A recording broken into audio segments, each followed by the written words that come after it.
And now, another episode of MMA Gossip with your boys. Boom, we're live, baby.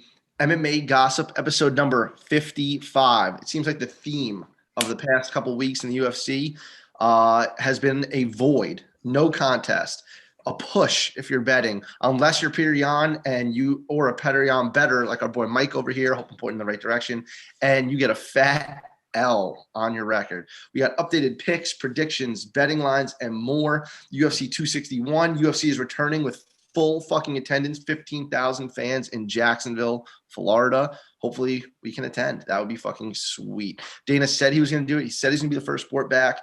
He is the first sport back. You know he's going to do it right. I'm fucking pumped for that. So you guys know what to do. If you like what we've been doing lately, we've been pushing out a lot of content. We've been steady, consistent, the whole nine. Help us grow. Drop us a like, comment, subscribe. Let us know what you like about us, dislike about us. You could DM us on Twitter. That seems to be people's favorite topic lately. At MMA X Gossip on all socials. And let's get right into it, bro. Thanks for the support, y'all. Keep it up. We'll keep it up if you keep it up. Going on to last week. Like Viagra. Keep it up. Yo, they're actually a sponsor for us. Yeah, I wish. Dude, I'll take them hands down. No problem. Real quick, couple notable performances from last week. Nothing crazy all the way up until Charles Jourdain and Marcelo Rojo was just a barn burner. I don't know how they got stripped that fight of the night bonus, but hey, higher powers at B have different things in mind. Not my place to judge or comment. Wait, who ended up getting it? I don't know, but it wasn't them. I just know that. Ow. I don't know. But let's talk real quick. Eric Anders, because Matt hates talking about this. I think they did all I don't hate talking about it. I didn't lose any money. It's fine. I know I didn't win any money is my point. Eric Anders gets it. He literally was harping on Peter Yan last week about talking about, pride rules and whatnot. Then he goes out there and does the same damn thing. I just think it was a heat of the moment thing. I don't know if this is true. So I'm just going to really be specific about this. BJPenn.com's headline on Twitter. So I didn't read any of the article, but it said Herb Dean thinks that Darren Stewart was baiting Eric Anders to throw that knee. So whatever the fuck, it doesn't matter. It turned out to be no contest. You could say what you want about Darren Stewart. I'm going to go ahead and just play the Aljamain Sterling thing and say he wanted out of there. Oh my God. So, I mean, in my books, Eric Anders was the better fighter. Darren Stewart proved why he should never, ever be a favorite, possibly not even deserving to be in the UFC. And what do you think, Chris? I want a public apology right now on air from Matt to Mike and myself. The fight wasn't over. Dude. It was not over. This is coming from the same kid that said Ronda Rousey and Amanda Nunes was stopped early. I think Anders probably emptied the gas tank, tried to finish him. I think he would have gotten finished in the second round. No, you don't. You don't believe that, bro. Matt was adamant. But I will give it to paragraph-long text messages about how bad Anders is, how much significantly better Darren Stewart is. Said he fought better competition. I'm definitely putting an asterisk on that. And called us idiots. We took the plus money, and that's a fucking win. I'm chalking that shit up as a win, not in our official picks record. In my defense, all of a sudden, Eric Anders decided to care for the last time in 4 years and came out actually looking like a fighter, not looking like a guy that's just there for the paycheck. He looked like he wanted to win. In all of his previous fights, you want to go back as far as you want, he looked like dog shit. And it looked like Stewart was the one that was finally deciding to put some type of game together, and the fucking script flipped. Eric Anders decided to actually train for this fight, so kudos to him, but I'm not banking on it happening again. We accept. If that was somewhat of an apology, we accept. I just wanted that on the fucking record. And Anders is coming. If they run it back, I'd feel no need to run that fucking fight back. We saw how the fight was going. They're not ranked highly where you need to see it again, but you'll never see Anders in that fight again at plus money. So next fight, Manel Cap loses a really close decision. What do you guys think about the decision to Mateus Nicolau? I personally had no problem with the score. I picked Manel to win, but I have no problem with the way the judges scored it. I think the commentary was a little biased, but I don't think it's a robbery. I feel like people throw that word around a lot. You said it. Word. Matt, same thing? I agree. It definitely wasn't a robbery, but I definitely thought he won the fight based on the last 2 minutes of that third round. That third round was dead heat, in my opinion. Nicolau was probably doing a little bit better, but then the last 2 minutes, the bigger shots were 100% landed by Manal. I don't think he realized how bad he had him hurt with that first knee, because you heard his corner start screaming. And then Nicolau actually looked like he slipped on a banana peel like a hot second after the knee. And then he decided to pour it on again and threw another. I don't know, man. I thought, granted bias, I bet him. I don't see how you score that third round for Nicolau based off of the last 2 minutes of that fight. But then again, I think it's good for Manal's career because he was such a hot prospect coming in. And the theme of this fight is the same thing that was the theme of the Pantoja fight. Lack of activity. He just doesn't really throw that much. That first round, he did nothing for 5 minutes, turned it up in the second round. In the third round, he didn't do anything until the last 2 minutes. You got to be active to win fights. Word. Yeah. I don't know why there's no sense of urgency with him. I really don't get it. It's his own fault, but I really don't give a shit. Danny Gay, knockout over Tucker. Not what I wanted, not what I was expecting, but that's the way the fucking cookie crumbles. Anything here, boys? I'm done listening to Mike. Ah, man. Okay. Up next, Serkinov. Chris was I'm done listening adamant he was going to beat Span. Span looked like shit in almost all his fights. He looked like shit on the scale. His body looked like shit. Serkinov comes in there. Comes to make weight. It's like Serkinov's chin is brittle. Well, that's exactly what happened in the Ige Tucker fight. It was like the better fighter lost. Well, in our eyes, the better fighter lost because of his lack of having a chin. Yeah. And you need that in this big one. But like Tucker, or rather Misha more so than Tucker. Like Misha's chin has just given out. He's taken some pretty weak knockouts. I mean, he's taken some pretty big knockouts, but he's taken like the Ozdemir knockout was a weak sauce knockout, and cannot be relied on. Whether his wrestling, there's going to be times now again when we're going to bet against Misha and he's going to pull out the W. But I will never rely on him ever again. Matt, who's been saying it for years, betting on him, said he was not doing it. How much did you lay on him this time? Full line and the under. Which obviously the under hit. But like, he took one punch and literally he had a full-blown seizure. He couldn't even stand up for the fucking hand raising. And it wasn't that bad of a knockout. He literally couldn't make it to the center of the octagon just for fucking what's his name to have his hand raised. Like, dude, call it a career, man. Enough. Also, did you catch the Anders Darren Stewart decision? Herb Dean standing there holding their hands. By no contest, raises Anders' hand. That says it all. He did that just for Matt. That was at Matt, like hashtag Matt. Herb Dean knows what's up. He knows who won that fight. All right, let's talk about the main event real quick. Leon Edwards winning the first round handily, gets one eye poke, gets warned for it. Second eye poke in the second round, like literally like 20 seconds into the second round. Bad one. Belal Muhammad cannot continue, gets deemed a no contest. So like there's two narratives that comes out of this. Actually, there's probably more, but let's just talk about the two narratives. It was well, if he wins emphatically, he is next in line for a title shot. He didn't win emphatically. He didn't win. Here we go. Masvidal 2-3 days later. You get the fucking fight Usman. Congratulations. About that. Because in my opinion, I saw enough in those round in a minute to say Leon Edwards you can get next solely based off of how shitty that first Masvidal fight was. It's not like that first fight was a barn burner. I'm itching to see it again. Like I would have much rather have seen Leon Edwards get that shot, man. Even Colby, I'd rather him get that shot. I just don't want to see this fight again. I really don't. I'm not, and I like Masvidal, but I don't know. I thought Leon Edwards looked like he didn't miss a beat in there. He hurt him pretty bad in that first round, and I think he was 100% on the way to a finish. That fight was not going to go all 5 rounds. He was beating the shit out of Muhammad, and it was like we talked about last week. Muhammad, Chris, you said it perfectly. There was your chance, bud. Like, it sucks you're on the wrong end of the eye poke, but that was your chance. You're probably not going to have that be under that limelight again. And for Edwards, I don't fault him at all for that. I think that was just a freak accident. He walked into him clearing his hand on a kick, like whatever.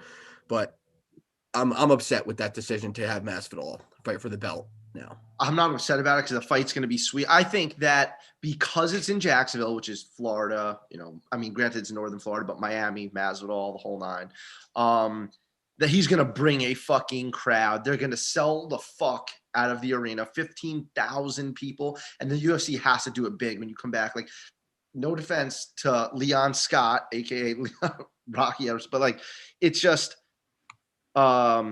you can't headline a card Usman versus Leon. Like, you know what I mean? It's like, come on, like that's not your emphatic boom. We're back, fans. Like, I will not name the friend, but one of my friends the other day just said, he's like, yeah, man, like I get it. Like, Connor's kind of passing his prime now, and you got this young guy like Masvidal coming in. And I was like, oh my God. You know what I mean? I was like, dude, no. But that's what people think. And like, there's significantly more people that think that than know what we know or other, fans know. So anyway, that's what they're going in there with. 3 title fights, good fights too. Andrade, like she's got like the, as Kale would put it, the puncher's chance to take out Valentina. And I think she should, not that she has a legitimate chance, but she hits fucking hard. I think Valentina's going to beat this. I do too, but Valentina did show like she looked in her last fight not to be Superwoman, if that makes sense. But she still won a pretty dominant performance. And then Rose and Weili, just two people, including myself, love Rose. Weili is a beast. I totally favor her in that fight. Yeah. We'll get to that another time. I just fucking went on a tear about 261. 260 didn't even happen yet. But yeah, that's their reasoning for doing that. Also, now they could do tough. Maybe they could do Leon and Colby, because Colby, beat Tyron in his last fight. Masvidal hasn't even fought since getting dominated for the belt. But Usman literally called him out post-fight. So there you go. You get the fight now. I just ask Usman, don't be a fucking – sorry, excuse my language. Don't be a pussy this fight. Nobody wants to watch shoulder strikes for 5 rounds. If I'm watching this fight, I want a banger this time. Well, I'm sure he's not going out there like Matt Baglieri said he wants a banger. So let me give it to him. But honestly, Usman's grown on me a lot. Like, you see his video the other day? He's shadowboxing in the gym, just practicing foot stomps. Dude, I thought that was so funny. He posted that shit just to like antagonize the haters. Also, Usman's going to be in Ngannou's corner, which I thought was pretty cool. That is cool. Yeah. They got a nice friendship going on. Yeah, that's awesome. Moral of the story, Leon, sorry. Belal, it sucks, dude. It fucking sucks. You did everything. They definitely paid him well. You got your main event shot, and it was super fucking unfortunate. But because it was so, short notice, and you're coming from 15-3, but they will give him a top 10 opponent next. He will be high on a card, and that's not the last main event we'll see him in. So, yeah, there's just so many people that I know all 3 of us disagree with all these people. They're just like, no, you got to run it back. You got the eye poke. That's not a real win. This doesn't have to be run back. Listen, it's a business. All right. And I don't care if Leon was winning 4 rounds of that fight or 1 and the eye poke happened. The UFC is going to move on from this fight. They're not going to rebook this match. I'm sorry. Leonardo already said, I'm not taking this fight again. He goes, I'm looking onwards and upwards. And I don't blame people.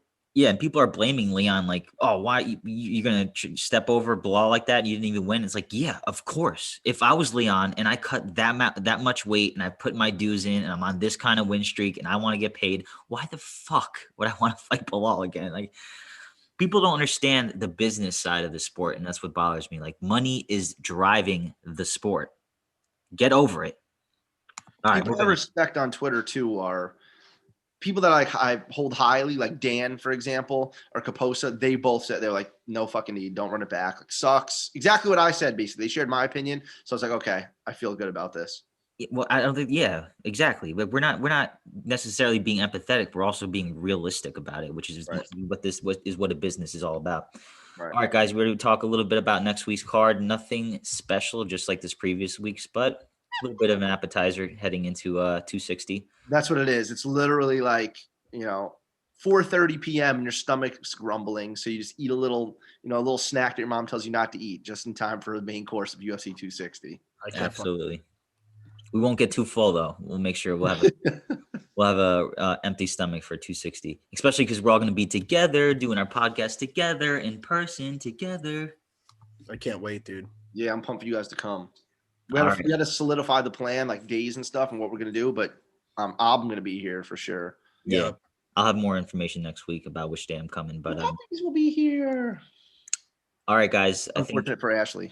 first 5 matchups are relatively weak. So let's go right to this one's a really low-key scrapper. We got Grant Dawson taking on Leonardo Santos. This is a great Ooh.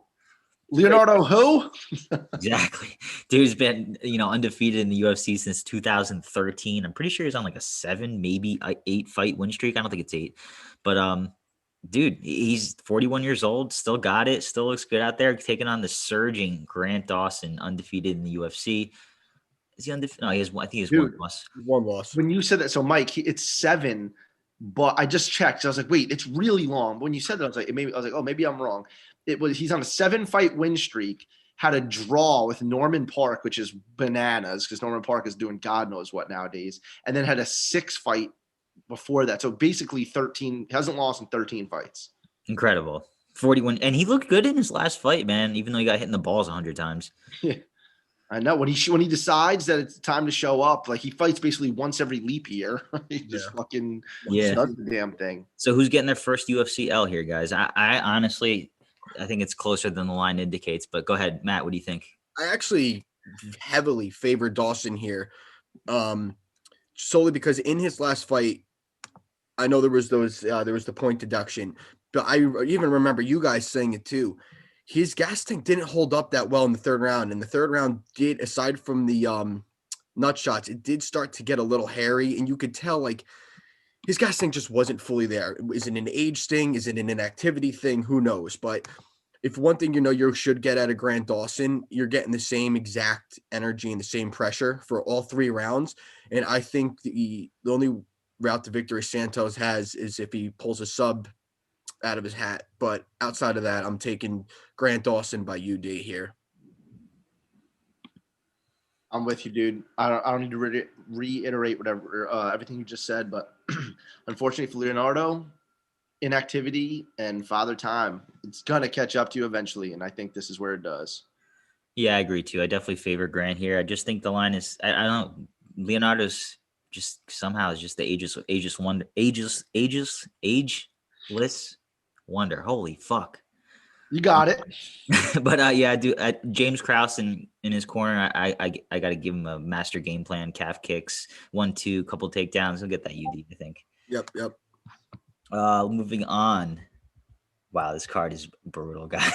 I don't. Maybe I'm looking at a different card. I actually kind of like these cards that have like B-level fighters, because to me those are the guys that are really trying to prove something. So the cards are usually a lot of finishes and a lot of action. Like this Brad Riddell Gillespie fight's gonna be fucking sick. I know, that's definitely worth talking about. Dude, hell yeah. Who do you think's gonna win that? Dude, listen to me. This is exactly how the fight's going to transpire. It's either Gregor's going to beat the shit out of him for 3 rounds or sub him, or he's going to get hit with Brad Riddell's high level striking. I really think it's a puncher's chance from Riddell. If you look at Gregor's wrestling, it is phenomenal, man. He is so good at chaining that shit together, that top control, and his offensive grappling and submission game is legit. And Brad Riddell's got taken down in all 3 of his last 3 fights. So I got to favor Gregor, but in terms of coming back from probably the most vicious knockout of the year, there's obviously questions in the air. Ooh. Yeah, man. And just to piggyback off that, like Gregor, was looking excellent, living up to his hype, and then the biggest fight of his career got fucked up. So you don't know where his mental state's at. But he took a bunch of time off. I know he loves to fish. He's been fishing, hunting, doing his thing, getting back to himself, training hard. He looks to be in great shape. And like Mike said, Riddell has gotten taken down in all of his fights. And for a while there, he was a pretty sizable underdog. And I think that he overperformed. He's just a tough dude that overperformed. And then the line started swaying in his favor. But now I think the line where it is now is pretty accurate. I agree. Well, it actually moved to favor Gregor even further. But the opening line, I feel like, was very fair.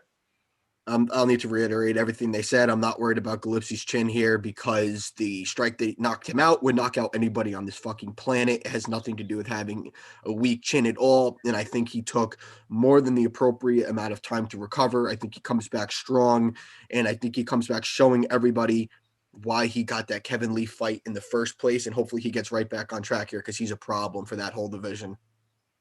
Yeah, I think on any given day, Gregor can beat almost anybody at the division if he's at the peak of his performance. I really do think that his wrestling is off the charts. We don't have to keep saying this, but that's my pick, and I do think there's value there even at minus 240. Derek Brunson, 37 years old, I think, going up against big mouth Kevin Holland. Slight favorite for Holland, minus 170. Go ahead, guys. I got a hot take on this one, so go ahead, Matt. Derek Comeover Brunson.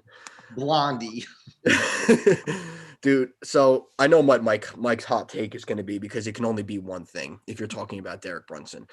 But if you look at Derek Brunson's body of work, I see just a very, very sloppy striker who, in my opinion, his setup for takedowns has just gotten sloppier and sloppier. Like I said this to Chris earlier in the week. I've never seen a guy throw strikes with his feet completely parallel as often as he does, like just completely sideways, and he's just like winging it. I think this is a recipe for disaster against Holland. I think Holland's straight shots right down the pipe are going to end him really early. And even if Brunson gets off his wrestling, we've seen Holland against better wrestlers, Jacare. Not saying he's going to pull that same ridiculous knockout, but Holland's not the type of dude to get put on his ass and just stay there. I have no doubt he'll either be very active off of his back or get right back up. And I don't trust Brunson's gas tank to do that to him for the duration of 5 rounds. Brunson's 37 years old. I think he is what he is, and I think this is just another stepping stone for Holland. The line is a little sketchy, very sketchy in my opinion, but I think we see the rise of Kevin Holland take another step up this weekend. Guess where the line opened? Where? Before I click into it, because I have it right in front of me. Holland was plus 100. That's wild. Really? That's wild. Yeah. That's wild. I did not expect you to say that at all. I thought Kevin Holland was going to open bigger than what it was, but only because I guess the fan bias comes in after the fact, so it has to work its way into the line. But I really do think that Kevin Holland now is coming into his prime. He's on like what? He won 5 fights last year, fought everyone. It's hard because you saw like the loss to Brendan Allen sticks in my head where, Brendan Allen's wrestling and like grappling was what won him the fight. Not saying he's a different style of grappling than Derek Brunson. And play devil's advocate to you, Matt. I think it was MMA by the numbers put up a stat yesterday that Derek Brunson's one of like 3 people, including Usman and probably Habib, maybe, that's takedown accuracy is 100% over 15 fights. Takedown defense. What did I say? Accuracy. You just said takedown accuracy. Yeah, I meant takedown defense is 100%, which is pretty fucking impressive. Not that I don't think that Holland's going to be looking for a takedown here. I know Holland just got his black belt as well. More of the story, Kevin Holland is definitely better on the feet here, definitely has better cardio, and definitely does not stay on his back when he's put there. And he fights in weird fucking positions. The Jacare knockout, perfect example. This is another, obviously, like Derek Brunson being the ultimate gatekeeper. I think, was his last fight the Shabazian win? Yeah. Right? So, like, that's fresh in everyone's head. Before that was Heinisch, and before that, he was on 3. Oh, was I think fucking, what's his name? Elias Theodoro, I want to say. Yeah, so Brunson kind of got skyrocketed up the division, then fought guys like Whitaker, got brutally finished, dropped down, had to rebuild himself, and is kind of beating up-and-comers at the moment. And Kevin Holland could be the 4th one. He does it 2 in a row. But I do not see that happening. I think Kevin Holland is just going to be more elusive, going to talk his shit, back it up, win the fight standing, and just do the damn thing. I can see him putting Brunson away. Literally better everywhere, in my opinion. I think if he gets put on his back, he's not going to stay there. No shot. I think he is he's a better pure wrestler, Brunson. Like, I think he can get the fight to the ground. I don't think he has the ground control to keep him there and take the fight in that direction over the course of the whole fight. What about you, Mikey? You seem like you got something ready for us. I actually don't. I just think that I could see a scenario in my head where Brunson's like winning the fight, and then but the reason why I'm gonna pick Holland inevitably is because he's so opportunistic to win the fight at any point, at any round, in any method. That's why he's so dangerous. And so on the feet, there's no question. He's a sniper, bro. He's so good on the feet. His accuracy and everything about his striking is just so incredible. But I could see a scenario in which he gets taken down a lot and then controlled for, maybe two rounds. And then I just think it's going to be a sweat for people who play the full line at Holland at -170. You might be, bitching at your TV, especially with the Darren Stewart fight, man. I mean, like, that fight was closer than it should have been. And that line was outrageous. I'm pretty sure it was like a -240. I think the line should be a pick'em, in my opinion, because I see a scenario in both can win. But I'm gonna pick Holland for being the more opportunistic fighter. He definitely, I think he's a little bit more hungry, wants this a little bit more, better in the striking department, opportunistic off his back. I just think he's going to win based off his desire to win and his opportunities that present themselves. And I don't think Brunson he's obviously in the decline, even though he's on a 3-fight win streak. I think he's just kind of not on his way out, but definitely not trending. Yeah. And this is, in my opinion, the best guy he's faced in a very, very long time. Fair. That's it, boys. I mean, any other hot topics you want to talk about before we close out? Quick one today, but that's all right. Yeah. Next week's going to be steamy. So steamy. But yeah, let's just run through some UFC news real quick. Plus, obviously, it wouldn't be MMA Gossip without me dropping a little Bellator knowledge for you. They're back. Not yet, but coming. So what's today? Today is March 17th. Let me pull up my calendar. In 2.5 weeks, basically, they're back. I think it's April 2nd. I'm going on their website right now. It's going to be the Featherweight Grand Prix semifinals. It's going to be Pitbull versus Sanchez. Let me pull it up here. Boom. They're calling it Bellator 255. They are back, boys and girls. It's actually an awesome card. I was flipping through it the other day. So Patricio Pitbull defending his belt in the semifinal, like I said already, against Emmanuel Sanchez. And if Patricio wins, this is going back to what everyone said originally. They want McKee versus Patricio in the final. That was the hope that the day it was made. Everything has gone right. So hopefully Patricio holds up his end and we get to the finals with them two, and we get probably the best fight Bellator has seen in as long as I or anyone else can remember. The co-main on there is actually Usman Nurmagomedov is taking on Mike Hamill. Mike Hamill has a mustache and a mullet and a 7-4 record. So what do you think is going to happen in that fight? Neiman Gracie taking on Jason Jackson, another awesome welterweight fight. They're calling that a feature fight because Bellator has all these names, but it's third on the card. That's going to be, that's a scrap, boys and girls. That is an awesome fucking fight. Neiman with the experience, obviously with the grappling and the more experience, fighting a couple better guys like Rory. Jason Jackson just beating Hendo and looking great doing it. Going to be an awesome fight. We have Alejandra Lara and Kana Watanabe. They're super high on her. She's 9-0-1, and Bellator is real high on her. She's fought in Japan a million times, and those girls are crazy in a good way. Sorry, ladies. And I think that's going to be exciting. We'll get more into it when the card comes. But for real, like, you guys got Matt Mitrione, Tyrell Fortune, and that's just the main card. We didn't even dive into the prelims there, but there's some familiar faces you'll know on the prelims: Magomedov, Jared Scoggins, people you guys know, seen in the UFC. Keone Diggs is fighting again. Roger Huerta is fighting again. Wow. Yeah.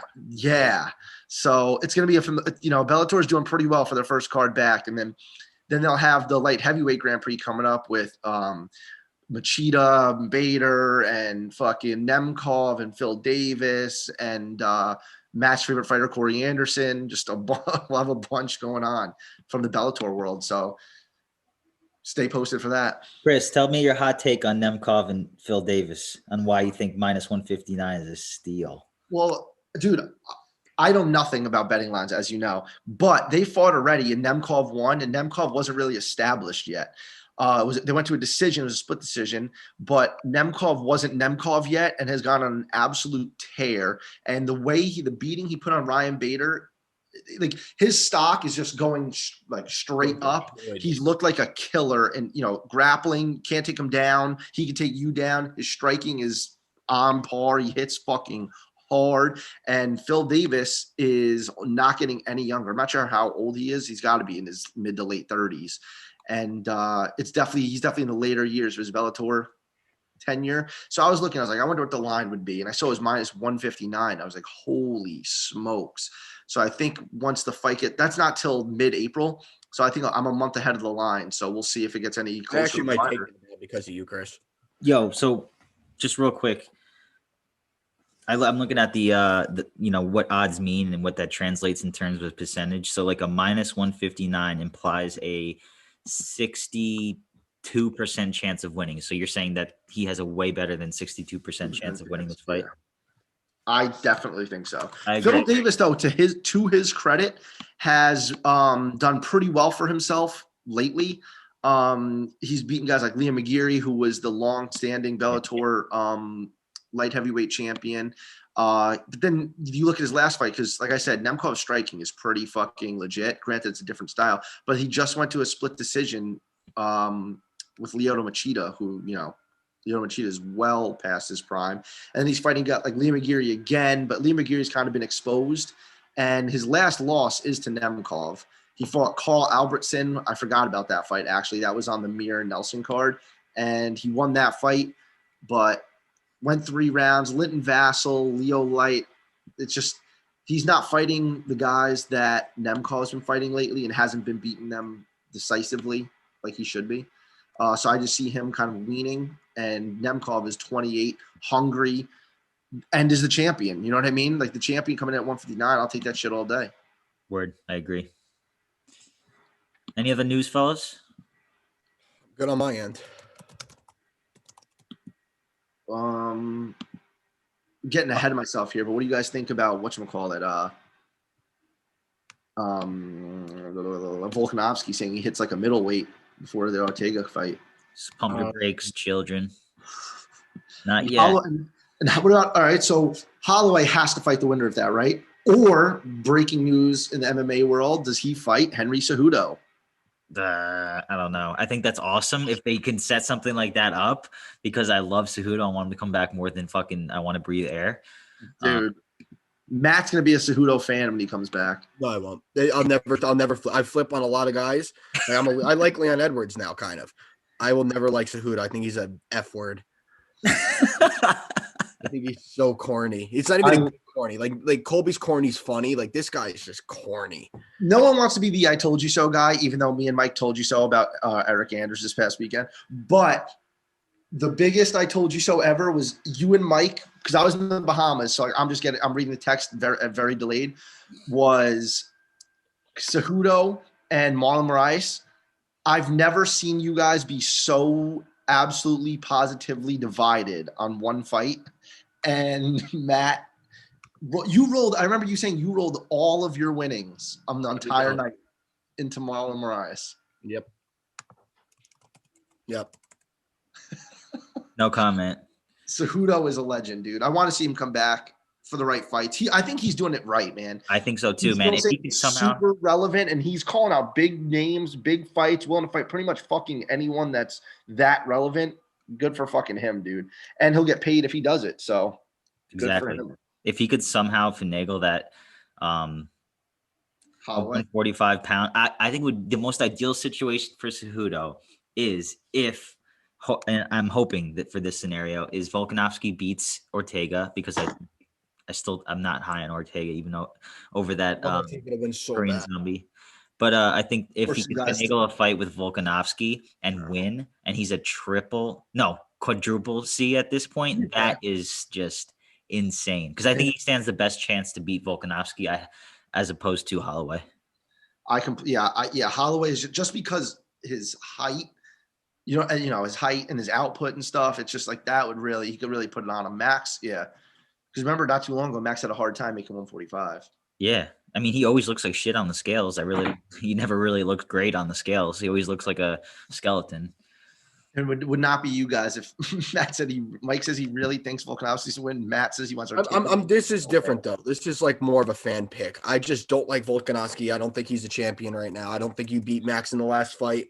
I'm not going to call him a paper champ because he's not. Like I thought he obviously earned the belt the first time, but I've just seen too much. At Ortega's last fight, he looked so good and just so reinvented with his striking.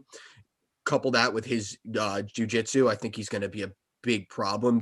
And I think it's going to be the first time that we really have to see Volkanovski defend off some high-level grappling. Because look at the 2 fights with Max, man. It's a boxing match. It's leg kicks and boxing. Yeah. I think that Ortega's going to be able to show him something he hasn't seen. I'm not saying that's going to be his route to victory. I'm just saying it's going to make the fight a lot more interesting. The only problem is Ortega just doesn't have the wrestling, and that is a great wrestling defense. So getting the fight to the floor would be a major problem for Ortega. Yeah, I agree. If a lot of his fucking submissions, those guillotines, they're usually standing guillotines that end up on the ground. He's not usually dragging people to the ground, like Chris just said. So we'll see. He's an opportunistic grappler. We will fucking look. I got pit stains. Jesus Christ. You get so excited on this podcast. Yeah. Thank God you can't see below the table. But anyway, closing thoughts? I'm good, fellas. Yeah, I mean, the past week, with all these voids and now this card coming up, not the best card in the world. It's a little, just wet the beak a little bit, boys, because then UFC 261 will be coming out. We'll be doing a podcast in person, sitting in each other's laps, holding hands, a little kissing, who knows. So if you want to see that, you know what to do. Like, comment, subscribe, turn that notification bell on, whatever the fuck you got to do. The boys will be live, maybe 2 podcasts next week. Who the fuck knows? We're just going to keep pumping them. We have a couple fighter sponsorships in the works, so stay tuned for that. And yeah, MMA Gossip lives on. 55 episodes deep, 56 coming at you next week. See you later, everyone.